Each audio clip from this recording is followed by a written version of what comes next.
Well, all right, folks, let's get going. My name is David Parsons. You are listening to Nostalgia Trap. I hope your holiday season is going well. Hope you and your family are healthy and safe. I hope that there is something approaching happiness in your life. That would be nice, right?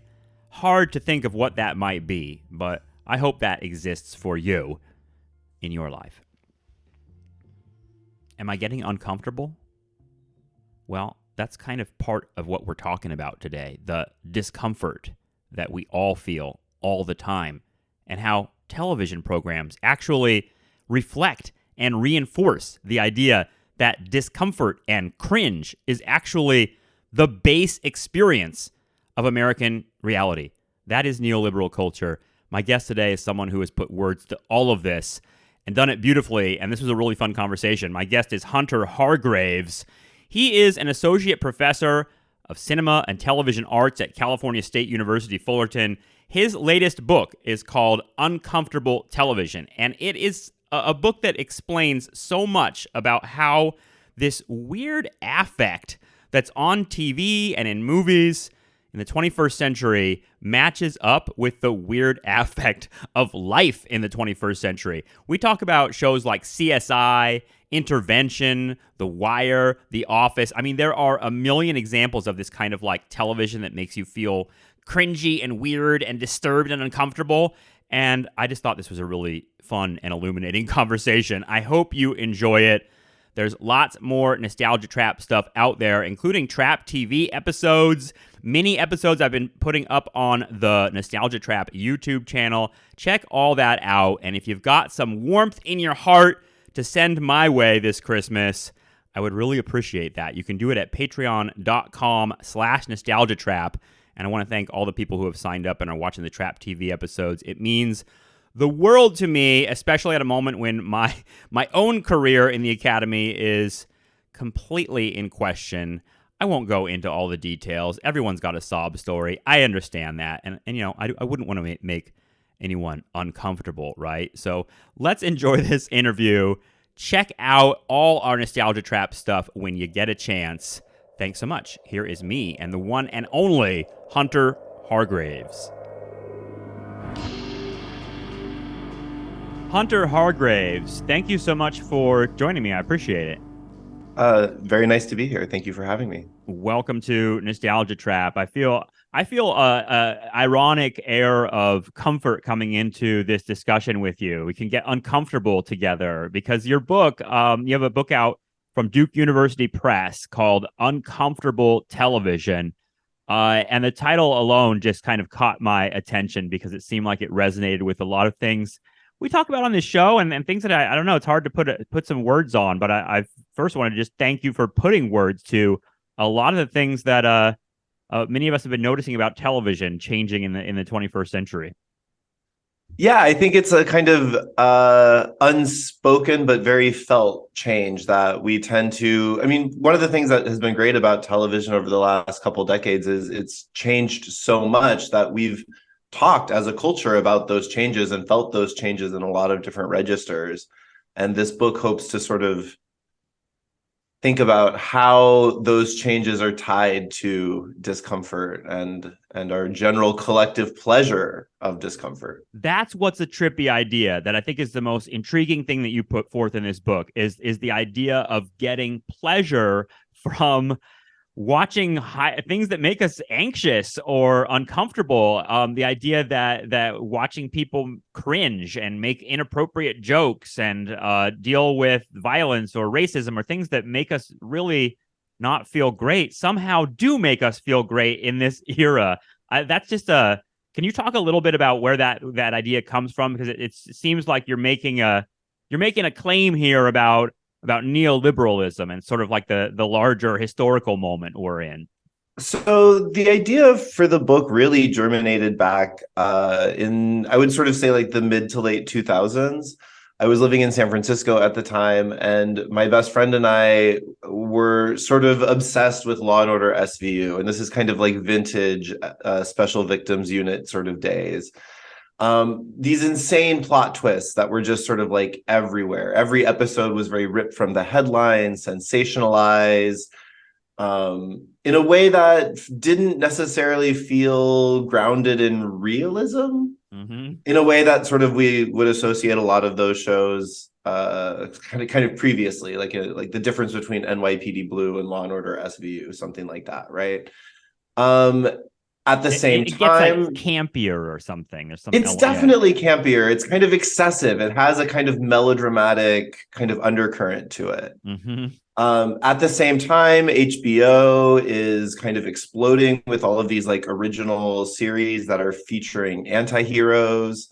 At the same time, again, sort of the mid to late 2000s, we're seeing reality television at kind of its most explosive and sort of exploitative. This is the era of Tyra Banks yelling, "I have never yelled at a girl like this before," and going off in a way that now, from our vantage point of the present, and we kind of look back at this and say, like, what were we thinking? Like, how did we let this kind of go on without drawing attention to how uncomfortable it was, like, and Right. how traumatic it kind of was, right? But this was sort of the name of the game, and it really got me thinking about sort of, well, why is there this kind of sort of, it's not quite masochistic, it's not quite, but there is a kind of almost gleeful Yeah. foray into discomfort that I was noticing. And in sort of the humanities and social sciences, this is also the time in which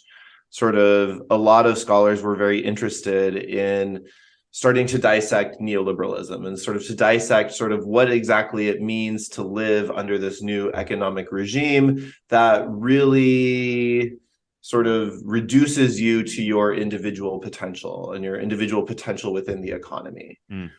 So this sort of got me thinking, well, what if all of these are connected somehow? And how can we sort of maybe think about the changes to television and the ways in which I found myself just completely addicted to these, rather grotesquely excessive SVU plots, right? With these larger kinds of economic and social undercurrents. Yeah, I mean, is part of it like being disturbed by the fact that you're getting pleasure from this stuff? Is that part of the personal engine here? Because I feel it myself, and I'm sure other people do too.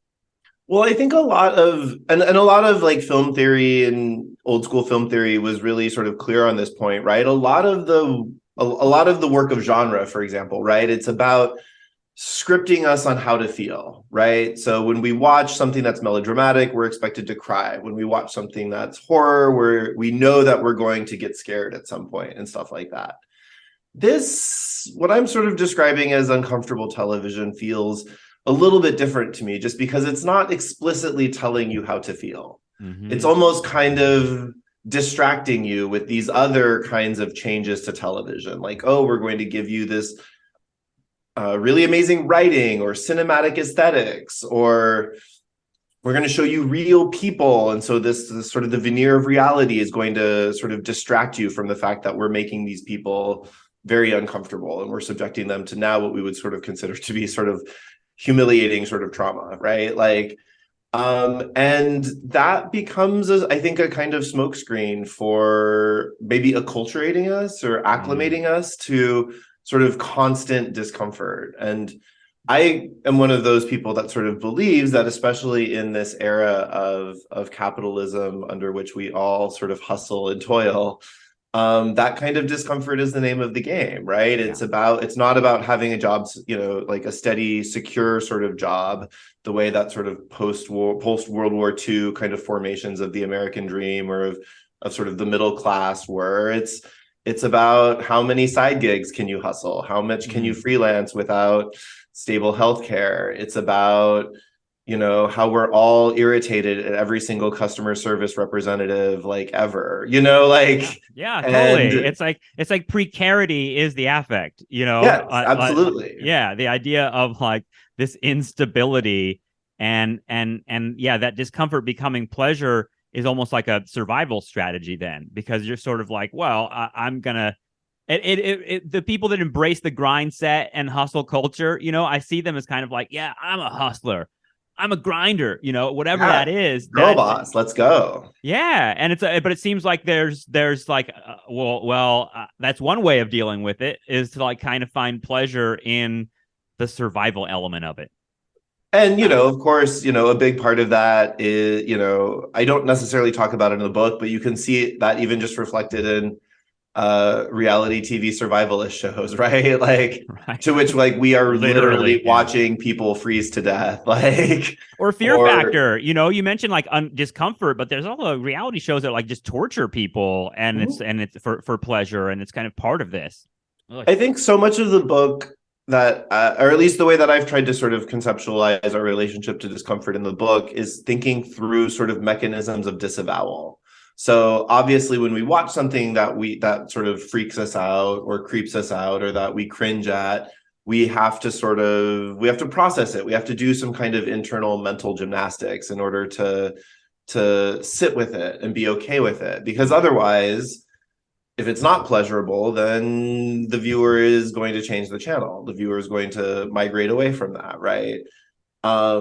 And so part of the book is diagramming kind of the scene of spectatorship, how when we encounter uncomfortable content, whether that's an uncomfortable in terms of its its subject matter. So thinking about more sexual violence on television, more racialized violence on television, more addiction or abject poverty on television.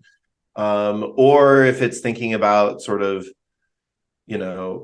form, right? Like the ways in which mockumentaries became sort of like the default mode of comedy, in part because they stand in for this sort of like awkward, cringy kind of I'm a fly on the wall watching something.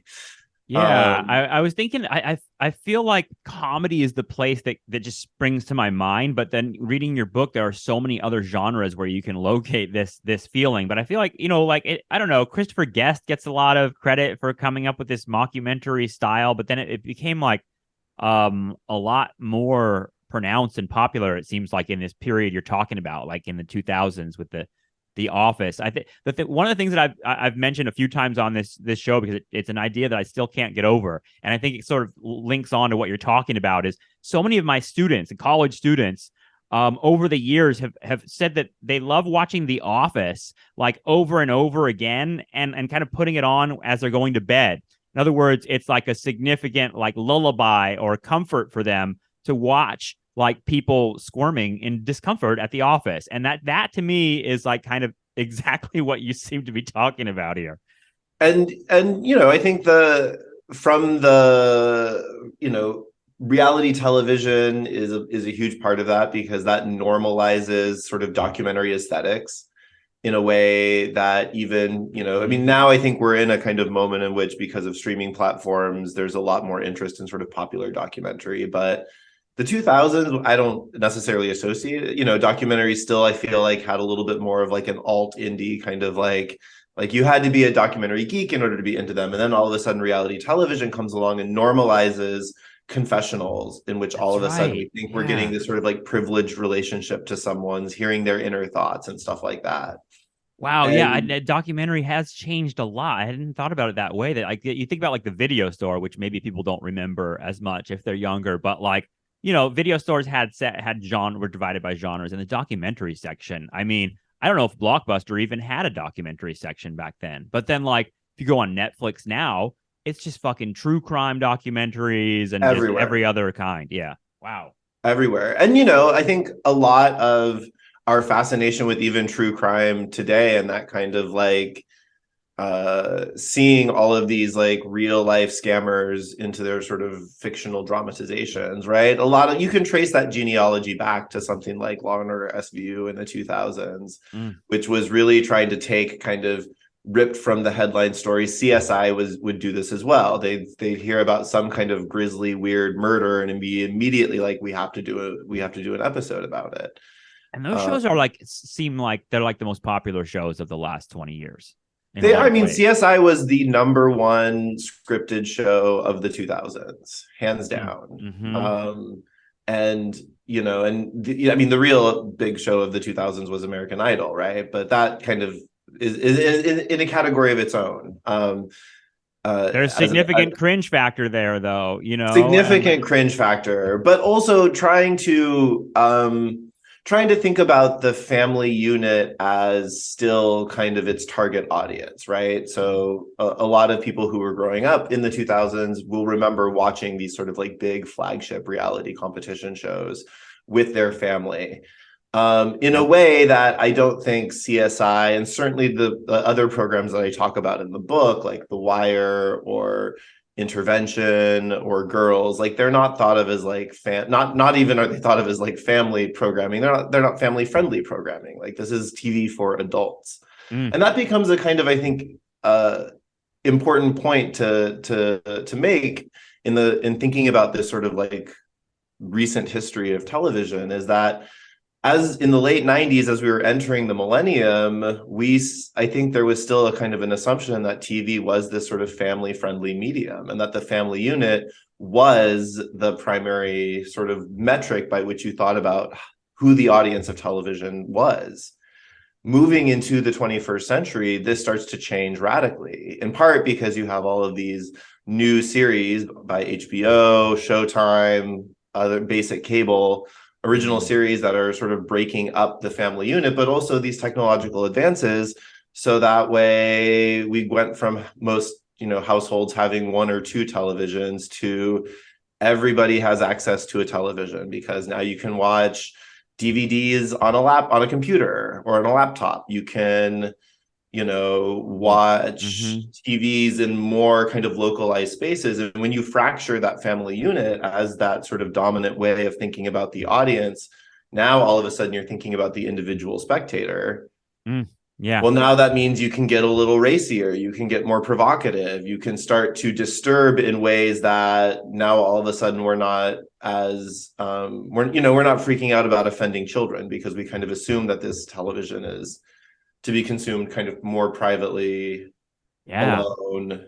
God, and talk about neoliberalism. I mean, the fracturing of that. And I mean, I think a conservative could actually have a lot to say about that too. Like I could see it from a right-wing point of view in terms of the fracturing of the family. But the other element of it seems like, God, it links on to COVID and working from home and all the trends that have accelerated in the last couple of years of just like such alienation. No wonder we're watching uncomfortable shit, because it's just sort of like it's an alienated environment, and being alone watching stuff is very different than sitting down with grandma and all the kids to watch something together. It's like, I don't know, it almost adds like a pornographic or erotic charge.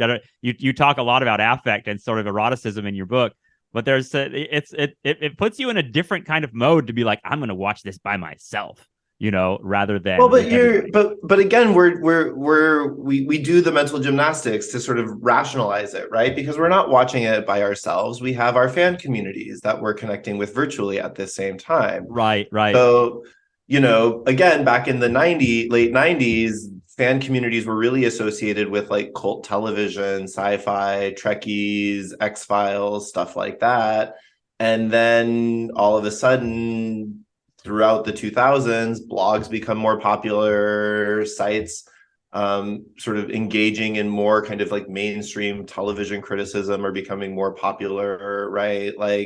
And now all of a sudden, fandoms are not just for formerly geeky genres of television, but are for everyone, right? And so that becomes, yes, you're watching it by you're watching it by yourself, and you kind of have to like wrestle with that initial discomfort by yourself, but you also then have a community with which you can sort of process it.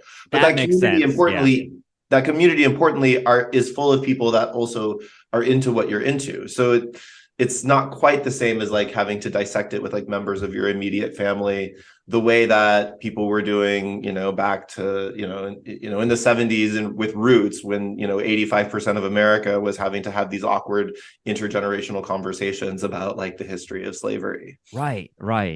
It's I guess it's part of that fracturing too, is that there's not one thing that we all watch together. I wonder if we can talk about police procedurals a little bit more, because your book is arranged into genres, and there are a lot of different genres, and that to me intrigued me, because like I said, I think about comedy the most. I was like, okay, uncomfortable television like The Office, right, or Arrested Development or something, but but it seems like that, this a phenomenon or trend or new era is everywhere. And the police procedural thing is interesting because it's something that's it's a long genre. It's one that's been around for decades. But how does it transform in this era? How does the uncomfortable element enter the police procedural? Because you mentioned The Wire and white guilt and how that sort of fits into a larger dynamic going on. And God, it's hard not to see The Wire as like having a kind of important impact in the way that certain communities think about race and police and everything else. Absolutely. Yeah. I think the police procedural it kind of takes you in two directions here. In the introduction of the book, I talk about an issue of Time magazine from, I think it was 2005, in which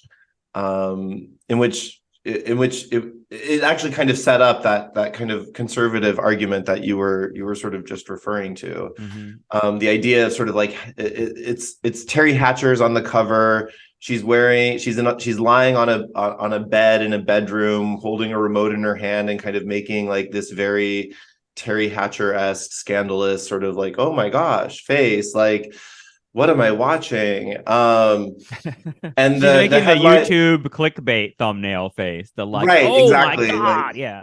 Yeah, but also one that she was sort of very famous in Desperate Housewives for sort of wielding, right, in a kind of melodramatic, soapy actress kind of way.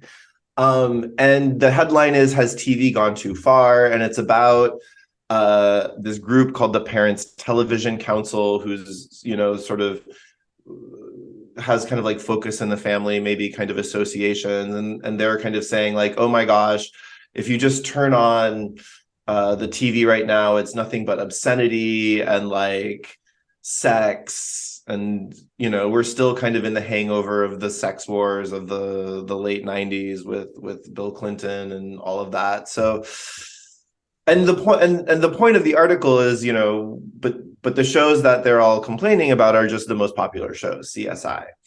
And they make a remark in the article about how the episode of CSI that was number one of that week was about adult infantilism. And the episode is it's called King Baby. I do a reading of it in the book. It's bizarre. I'm sorry, I had to pause there for a second. Like, adult infantilism. I was like, yes. You mean like people acting like babies? Yes. So the plot of the episode is this casino magnate is found dead, having fallen or perhaps pushed off of his mansion balcony. As they're doing the investigation, they find a secret nursery in his house, like literally kind of like pull the book and the hidden door opens, and it's a big crib, lots of costumes. There were sexy nurses with NDAs that had to administer enemas out of big baby bottles, and it very much is playing into that kind of like salacious, like, ooh, let's look at this fetish, and sensationalize it, right? And this is on like network television. No, right? CBS of all places, right? The place where like the oldest population of viewers are watching, right? And so there is very much this voyeuristic kind of like element to it, where it's like, let's show off the freaks, right? But at the same time, like, it's also making space for the freaks, right? Like they definitely are trying to like sympathize those into adult baby play, but they're also not completely writing them off either, right? Like, and by virtue of the fact that they are on television, right, like that, under some kind of like twisted logic of representation, that does signify progress in some small way, right? Like, and it becomes sort of, I actually warp an image from that episode as the cover image for the book. Wow. in part because it becomes again kind of this symptom of like, okay, like, well, how do we take this, you know, sexual fetish, which um exists, put it out in the open, make it very visible, but sensationalize it in a way where we kind of have to figure out what do we do with it? Well, under the rules of CSI, you analyze it, you subject it to forensic analysis, you try to explain it away via science, right? And then that helps the audience come to terms with their discomfort. So if you're freaked out by watching these like weird reenactments of a mildly obese casino magnate in a diaper, like as a sexy nurse kind of comes up to him with an enema bottle, don't worry, because we'll have the detective like name drop Freud a couple times and explain like there are real reasons why this might happen, right? And because it's a police procedural, it wraps up all of the action in a neat 43 minutes, you know, not including commercial breaks. So it helps us sort of contain that sort of perverse fascination and rationalize it by saying like, okay, well, this exists, but there are reasons for it. We can analyze it. We can put it into kinds of these neat scientific discourses and catch the criminals. Right. That's like the form and the content of the show help package the fetish in some way. But it also seems like the network just partly just cynical, like sensationalism is part of what's going on here. They know they can like up the ante, and the show is popular, and that's part of what, I mean, it's got to be part of what the show is popular for, right? Absolutely. Yeah. But it's not, I wouldn't necessarily call it, I mean, I would call it sensationalist and I would call it excessive. I don't know if I would necessarily call it obscene by today's standards. It's, right.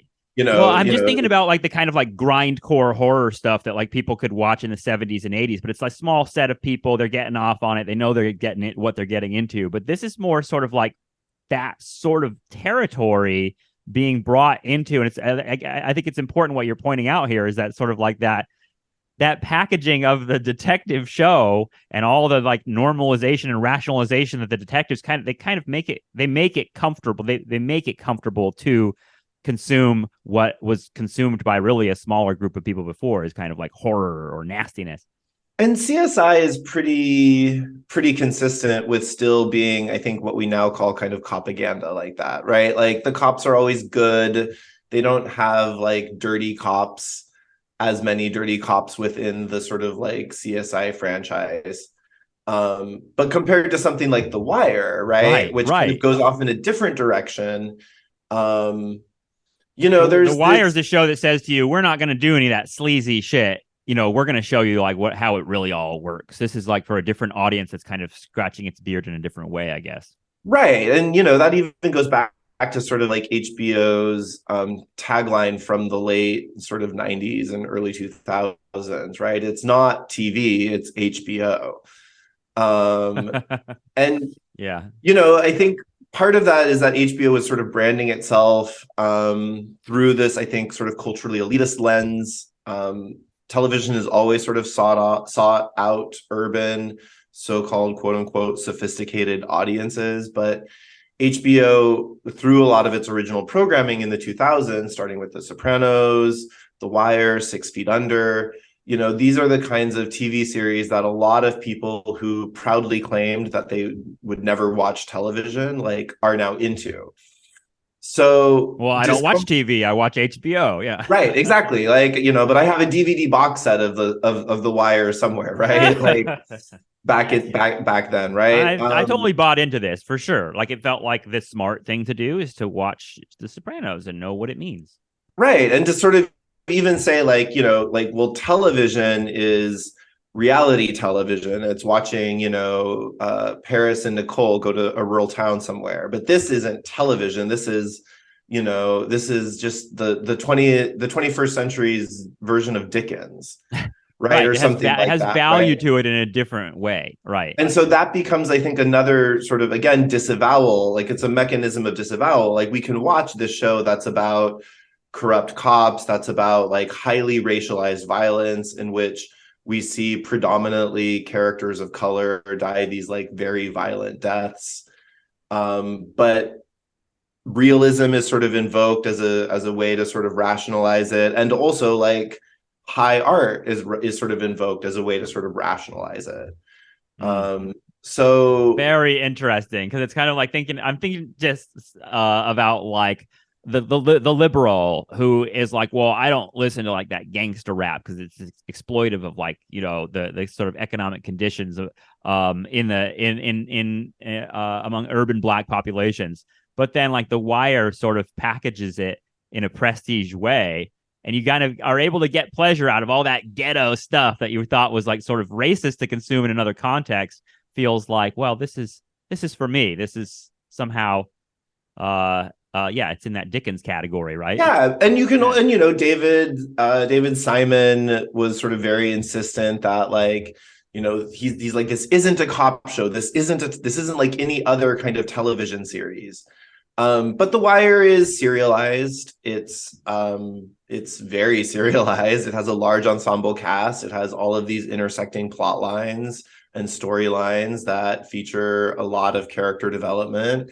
And it borrows quite heavily from soap opera sort of storytelling, insofar as a number of scholars have called it a kind of like racial melodrama, though you know, I'm not saying it's not innovative. I'm just saying like there's a way in which the show kind of cleverly disguises that lineage to these like more soapy, feminized, trashy forms of television. And thus it's able to sort of get you on board as a viewer by saying like, yes, you are smart, you watch The Wire, you are sophisticated, you watch The Wire. I think a lot of that is a very sort of, you know, racialized argument as well. Just because most of the people who had access to HBO throughout the 2000s were white, upper middle class, urban sort of audiences. Urban suburban audiences, and I think a lot of those audiences end up sort of fetishizing the series in part because of its realism, its writing, its cinematography. And in the book, a number of sort of film and literature scholars, Frederick Jameson, Zizek, among them, really were sort of drawn to the series as this sort of text of neoliberal urban decay. And so I try to sort of open up their writings on the series a bit and sort of thank you. Think about sort of, well, why do all of these scholars who are not necessarily TV scholars, why are they drawn to the series as a way to sort of think about it as this, like, it's not television, it's about like it's about utopia, or it's about, you know, something bigger than television. Yes. It's about, you know, it becomes this larger symptom of the state of the world. And a way to talk about urban policy and the kind of things that we want to talk about, you know. The totality.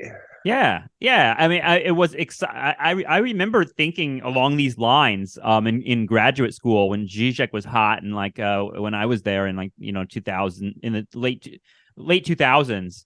Zizek was the man, and The Wire was like, everyone's like, I'm going to teach a class on The Wire, you know, like this is the text. And, you know, I love your forgive the word coming up again, but your intervention on all that discourse, because there is something else there, you know. And I'm like, it makes you wonder, like, how different is The Wire from other cop shows? Like, it seems really snobby just to be like, well, it's not CSI.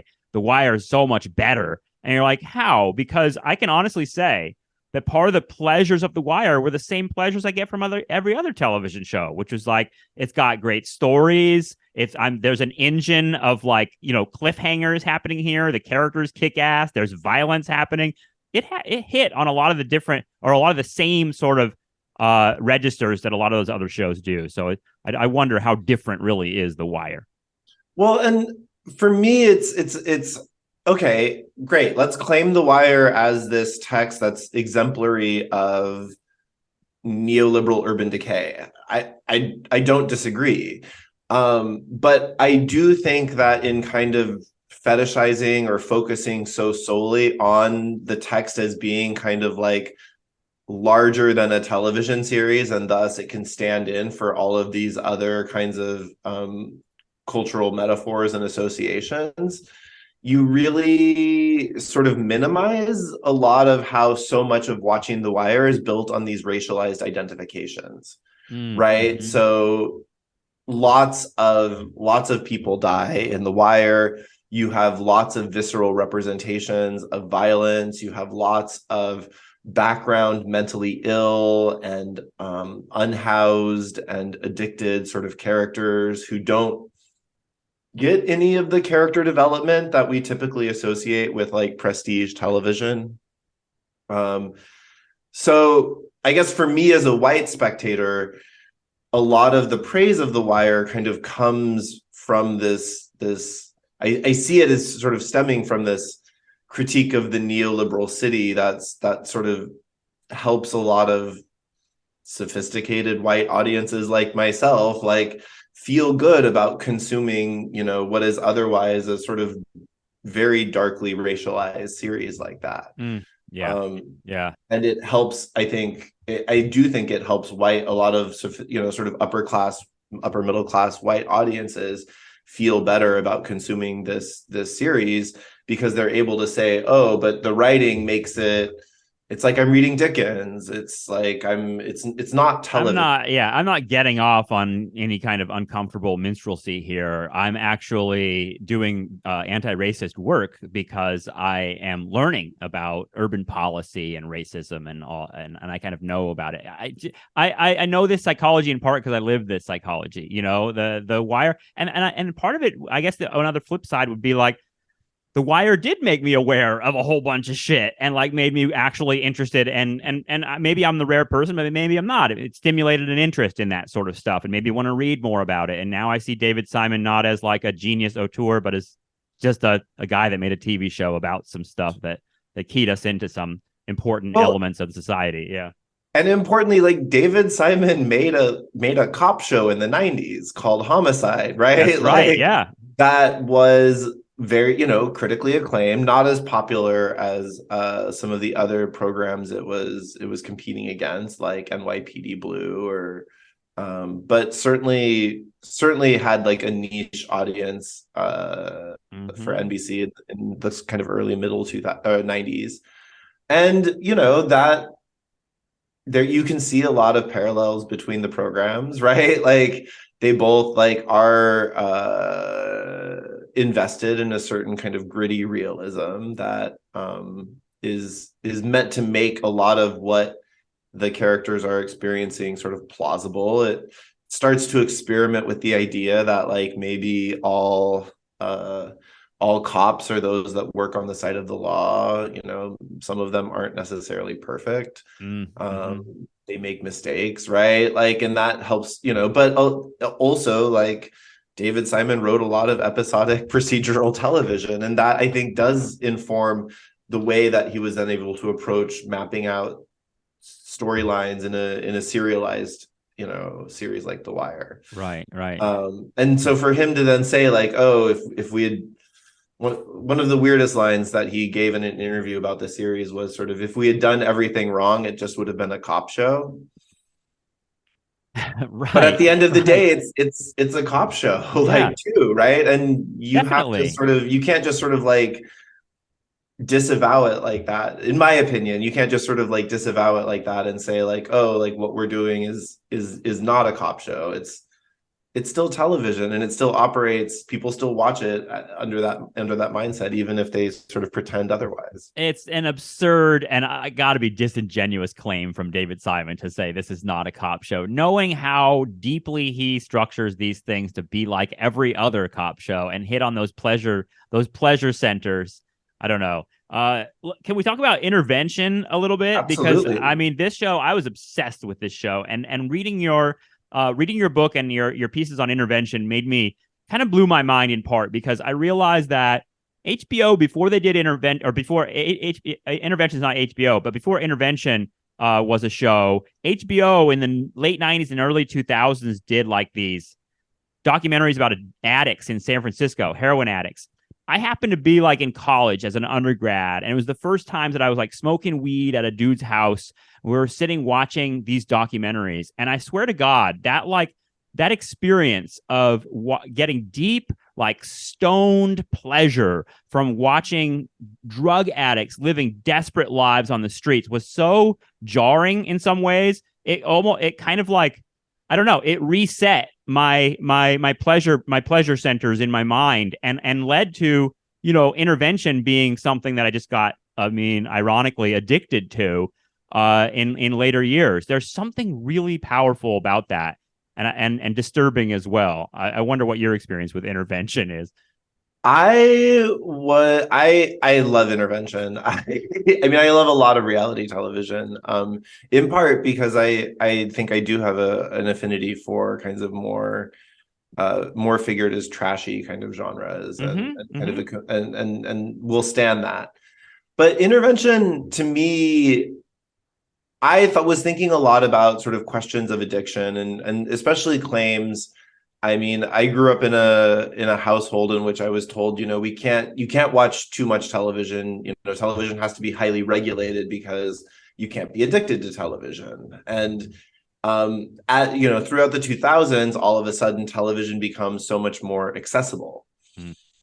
Because all of a sudden now DVD box sets are everywhere, and so you can watch, you can spend, this is before we even have the language of binging, right? But like these technological advances were making it easy to spend hours and hours watching television, but in a way that was maybe not, I don't know, it felt to me like it wasn't quite like the couch potato. There was something, like there was a different kind. It wasn't just we were sort of like passively leaning back into our couches, like absorbed. There seemed to be this kind of like hyperactivity associated with how we're supposed to be watching these series.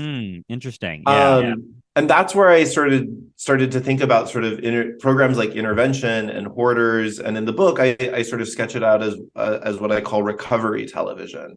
So television that appeared in sort of the late 2000s and early 2010s that was really focused on taking individuals who had some kind of pathologized behavior, addiction to drugs or OCD or some kind of obsession, that like, freak, quote unquote, psychological obsession.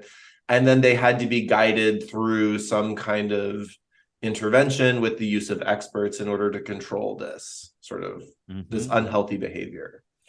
So whether that's like hoarding food or clutter, whether that's, I mean, there was even shows that were about like people who, one was called like extreme couponing, and it was like people who had like, an unhealthy obsession with like always buying things when they were on sale, which was another kind of form of hoarding. Or intervention.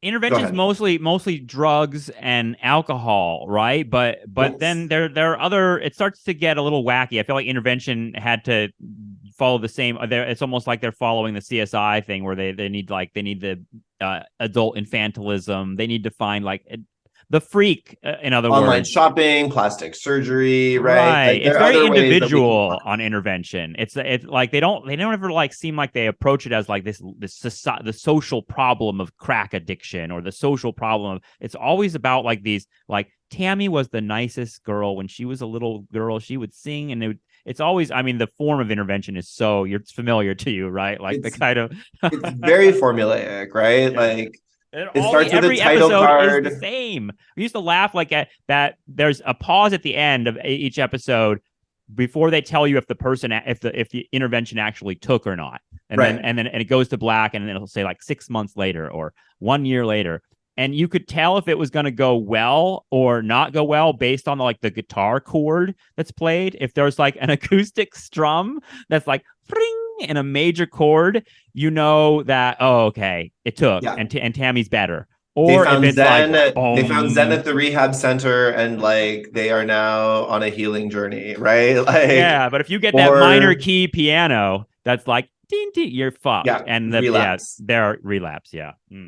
Intervention is, I think, it is a incredibly, for me personally, uncomfortable show to watch, in part because watching people who have apparently consented to show themselves strung out and blackout drunk, and I mean, this is not quite the same as an MTV dating show in which we're getting sexy singles to get wasted and find love. Like, this is dark shit. Like, it is extremely dark, you dude. are Some of the hearing darkest stuff I've seen has been on Intervention episodes. you are hearing family members talk about how they will sever ties with you if you don't like get help. You are hearing family members narrate how the destruction, the self-perceived destruction of the family has come about because of someone's addiction, right? And it's a very compelling form of television, as you said, in part because of it's so formulaic, right? And because we as audiences can sort of anticipate that rhythm, right? We kind of, so even like what you were describing about, you can kind of tell if it's a major chord or a minor chord, like how did the subject like survive, rehab, or are they back to their bad habits, right? Like that itself becomes a form of like it becomes a narrative hit. Like it becomes a kind of like climactic hit that we experience as spectators that I would say is not that dissimilar from getting high substances, right? Like, how because ironic. Yeah, there's a dopamine hit from the there's a narrative kind of dopamine Intervention. hit with it, right? Like you're like, oh wait, like I can figure this out. I can figure it out. Like, and it becomes this. Yeah. You're almost like, I mean, I had a relationship that was almost in New York City years ago that was almost entirely based on getting high together and watching Intervention, and we would kind of like bet on whether this person was going to get better. Pause it halfway through at some point and be like, all right, is Daryl gonna get better or not? And it's sick. I mean, it's a sick shit. At the same time, it's sort of like, I don't know. The show is something that all this was like 15 years ago that I was obsessed with Intervention. And yet I am still like, I think of characters from that show. I think of people from time to time and lessons from that show about how to live. I mean, it's a disturbing and important show, I think. Well, and I think it's important to acknowledge, Intervention won Emmys for outstanding, non-fictional reality program. It won, it was also, I think, thought of to be a public good in many ways, right? I mean, like, it has sincerely, I think, helped a lot of people probably through difficult relationships to substances in ways, that again becomes an example of this sort of neoliberal impulse, right? In part because then you're saying sort of, and a number of reality television scholars were sort of instrumental in pointing out how that genre in particular was very much about a sort of neoliberal ethos, right? Because all of a sudden we can't expect the state to be providing comprehensive substance abuse program, treatment programs, right. Or we can't expect the state to help you maybe avoid an addictive relationship to meth or booze in the first place because we have whittled away the safety net, right? Instead, we're going to frame it as a sort of like a problem of the individual will, right? Like, can this one person get clean? And in fact, even sort of use the private sector, A&E, and television production to sort of outsource the labor of like, drug prevention sort of campaign. So, I was not, a young child when Intervention was sort of in its heyday in the late 2000s, but I can only imagine what it would have been like to watch Intervention in that kind of like family atmosphere in which it's like the parents are putting Intervention on to be like, hey, don't do drugs, right? Like, look at how bad it gets. And that becomes a sort of, again, a way in which we sort of see neoliberalism's sort of effects seep into everyday sort of programming. It becomes this sort of way in which, even though the way that many of us are watching Intervention feels addictive, it feels like we are on some kind of drug journey as we're sort of watching all of these like melodramatic Hearing the xylophone like build up to a cliffhanger as a woman confronts her parents or something like that, all gacked out on fentanyl. uh, and It's and so much, intense. yeah, and so much of the kind of format of interventions philosophy, which is how you get people better, is actually like extracting support from the family, and saying like, well, like we're gonna like basically like abandon you if you don't get help, essentially, and that seems to be their model. Like, and on that part is classed too, because it's so much of that. Like, it's hard not to notice that intervention is not like The Wire. It's not interested in a population like The Wire. It seems like intervention is more about I mean, correct me if I'm wrong, but when I was watching it, was mostly like middle class or upper middle class white people, and so much of the narrative of it is like that thing of like we lost our son at some point, or we lost our daughter at some point, and the family is fractured because of the drugs or the addiction or whatever. The episode I read in the book is about a woman named Linda, who is a failed TV extra. She appeared in cameos in like episodes of like Deep Space Nine back in the 90s. In the episode, she talks about how like once she got to like hang out with like Brooke Shields and Mr. T, and that was like, the good old days of being like an LA wannabe actor. And then she says, I was on set. I all of a sudden developed this like intense joint pain. I was diagnosed with Ehlers-Danlos syndrome, in which my joints are weak. And this is why I need 7 times as much fentanyl as is daily recommended by doctors, like per day. That's Hollywood. That's Hollywood for you. Jesus, yeah. A classic tale as old as time, right? Like Oh yeah, yeah. A classic Hollywood story. Linda is, she is East Asian descent. She is her parents immigrated from China. I want to say like the 50s or the 60s. There's definitely a kind of like they worked really hard as immigrant parents to provide their kids with a better life, and so they also don't understand a lot about Linda, right? And so there's a lot of kind of interesting racialized narratives that you can kind of see in Linda's mom what we consider to be the sort of the trope of the tiger mom. And that certainly, plays into how Linda sees her own addiction, right? Because she just sees her parents as being, they just don't get her, and they never understood her passion for acting. And so like, they don't believe her when she says that her pain is real and she needs all of this fentanyl to sort of function.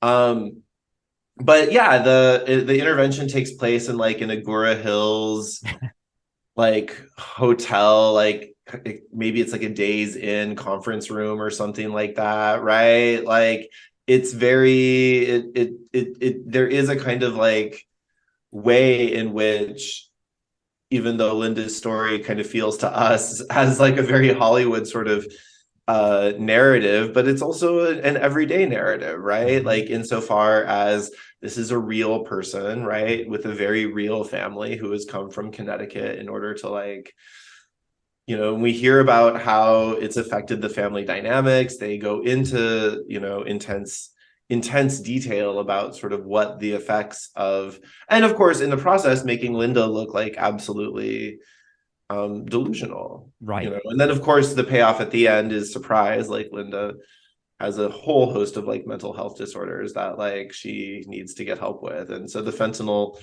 was a kind of crutch for a lot of that other kind of work. But again, there's not a lot of talk about what this has to say about the structural state of mental health in America at the time, or even how those kinds of problems are linked to larger structural factors, like access to mental health care, right, or even access to healthcare when you are an extra in Hollywood, and thus not necessarily part of a union, who has like that kind of relationship to security, right? It's a self-help show. I mean, it seems like it's in line with so many other shows that are like this. It's entirely, yeah. I mean, I think the Dr. Drew show is probably similar in the way it's approaching things. It's basically like, is he or is he not going to overcome these demons? It's not going to be about sort of like how these demons are part of a whole set of structures of our society. That's boring to people. We want to see if this one celebrity can stop smoking meth. Yeah. And, a lot of that has to do with how reality television encourages us to sort of adopt an ironic viewing posture, right? Like, because when you individualize it, when you personalize it, when you say, like, no, the problem is like Linda and fentanyl,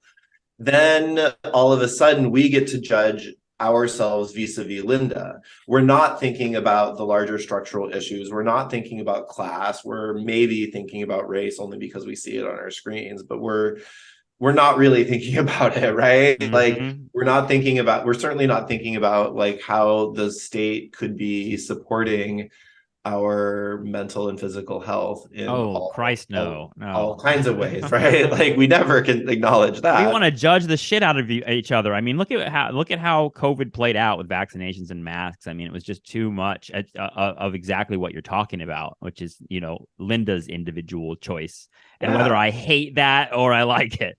Right. And so because, you're encouraged to sort of judge these individuals on reality television, you're allowed to sort of say like, oh, I'm watching it ironically. I'm watching it with this sort of self-awareness that like, this is the name of the game. Yeah. After all, like, Linda consented to be on reality television. Right. Like, and thus like, I can judge her just as everyone else is judging her, right? Like, the genre is built out of this notion of judging, right? But it is humiliating, and it is, trafficking in these affects of shame and dread and anxiety, and watching someone. I don't know. I think part of what I hope people get from the book is a sort of understanding of, again, the ways in which we have to sort of like trick ourselves into rationalizing why we're taking pleasure from watching what are sort of these viscerally uncomfortable scenes. And ironically, ironic viewing is another one of those kinds of defense mechanisms that we say like, oh, but I'm just sort of watching Intervention ironically. Like, I'm just smoking weed with my lover and we're watching Intervention because that bonds us together, right? Like, yes. But like, it also, I think, reveals how we are, how television wants to also entrap us in these kinds of like addictive mentalities. So that way we keep watching, we keep marathoning, and now we, of course, binge on streaming platforms. We need an intervention about intervention. Yeah. Well, and Funny or Die did that, and I read that in the book. They take Fred Armisen and they say he's addicted to intervention. Well, see, it's already there. Oh my god. Well, television loves to be meta, so it's always it's always a little too on the nose to find that kind of final touch. Well, I mean, I love this book, and I love your idea of uncomfortable television. Before you go, I would be remiss if I didn't mention this word, because it should come up, is the idea of queer, and like it comes up a lot, and like queer studies and a kind of queer spectator comes up a lot in your book. And I know that's a big subject, but it seems like it matches a little bit with what you just said, is that sort of like process of distancing and not distancing yourself from a text and kind of watching things ironically, and that layer, whatever we call like postmodernity. It seems like the queer spectator sort of fits in there. And are we all queer spectators now, or what does that mean? Yeah, I mean, I say this as like a big queer person. Like, I think, queer, in one of its many definitions, was to sort of pervert or to corrupt or to sort of corrode, right? Like, and I'm kind of mining the OED here for that going deep for that kind of definition. But I do think there is that kind of association, and we even see with like CSI and the adult baby thing. It wasn't a queer storyline insofar as the casino magnate was heterosexual and was relying on heterosexual sort of object relations in order to enact this sort of adult baby fantasy. But it certainly gives off with its associations with different sexual fetishes and queer vibes. Right. Right. Totally. And so I think there's kind of something about, and it's also kind of a historical thing I want to draw attention to as well, because it's throughout the 2000s that queer life starts to become more normalized and assimilated into everyday life, right? Like this is when queers are kind of in that post-Ellen moment being all like, okay, like let's focus on marriage, let's focus on equality, let's focus on rights and acceptance and stuff like that. And so I think it becomes, I do think that in a weird way, like queer spectatorship becomes so prevalent starting in kind of the 21st centuries, in part because networks and advertisers are wanting to appeal to this demographic that has a lot of disposable income and targeting programming for them, right? Queer Eye for the Straight Guy is a very kind of, again, humiliating reality show from the 2000s that's kind of like a makeover, but also full of like, let's just skewer these hetero men like in the worst way possible, right? And they like, love it. It's like masochism, right? It's just like, yeah, torture me. Tell me how dorky and lame I am. But tellingly, when the reboot happens, they're so much nicer. Yeah, right. They are. So, yep. so I do think our relationship to discomfort has changed a lot over the last, I would say, like 5-7 years. And Trump has something to do with this. Social media has something to do with this. The pandemic, I think, certainly has something to do with it, just because, during the pandemic, so many people were like, oh, I want to binge watch these like, wholesome 90s sitcoms, or I want to watch like just nothing but Top Chef, where like the drama is not like necessarily like always rooted in these kinds of like uncomfortable sort of scenes, because we're in a pandemic, we're living it, right? Like that's really interesting, because you're right. There's I see that everywhere in terms of like a comfort. I want comfort television, and I'm going back to the golden age of Hollywood, which I guess for a lot of people now was the 1990s. But yeah, I do it myself. I watch, I talk about it a lot. I watch movies like Primal Fear and those like murder movies with Richard Gere, or Ashley Judd from the 90s, because they're comfortable in a different way. They don't register in quite the same way as the things that you're talking about in your book. They seem like I think a very it's important different, that, like we develop and refine this sort of language of discomfort over time, and sort of, it's a catch-all word. It's an umbrella term, right? It's sometimes it means anxiety, sometimes it means dread, sometimes it means precarity, and I think part of the goal of the book is to sort of say like, okay, if television is trying to get us on board from taking pleasure from discomfort in kind of the 2000s and early 2010s, like how can we then evolve our capacity to talk about discomfort, our vocabulary of discomfort, so that way we can sort of say like, okay, well then how has Trump changed our relationship to uncomfortable television, right? Mm-hmm. Like how has the pandemic changed our relationship to uncomfortable television, right? Like how does even streaming services that now put this rhythm of binging into our head, so that way we can, watch an entire season of Stranger Things when it comes out or something like that. How has that changed our, the way in which we talk and pinpoint sort of discomfort? So I hope, for those of you that read the book, you're able to sort of expand the way in which you talk about discomfort and think about discomfort, just because now we're being asked to embrace it in so many different registers and dimensions that it can feel a lot. It's heavy shit. I totally agree. It's uncomfortable, actually. But Hunter Hargraves, I want to mention the name of your book again, which is called Uncomfortable Television, out from Duke University Press. This was really awesome talking with you. I appreciate it. Oh, thank you so much, David. It's been a pleasure to talk TV too. It's my favorite thing to talk about. So. All righty, I think that's going to do it for today's episode of Nostalgia Trap. Go check out this book. My guest today was Hunter Hargraves. He is awesome, and I want to thank him. His book is called Uncomfortable Television. It is out right now from Duke University Press. And I think it has a lot of things to think through for all of us. So I want to thank him for coming on the show. And I want to thank you, Nostalgia Trap listener, for being part of our community. Hope you have a great holiday, whatever holiday you celebrate, or no holiday. Some of you are no holiday people, I imagine. And that's cool too. I've definitely had no holiday years. Fuck all that shit. Who cares? You don't have to do anything that anybody tells you, right? And you don't have to celebrate Christmas if you don't feel like it. But if you do, I'm sending you warmth. Go check out patreon.com/nostalgiatrap. I appreciate it. We'll talk to you soon. Bye-bye.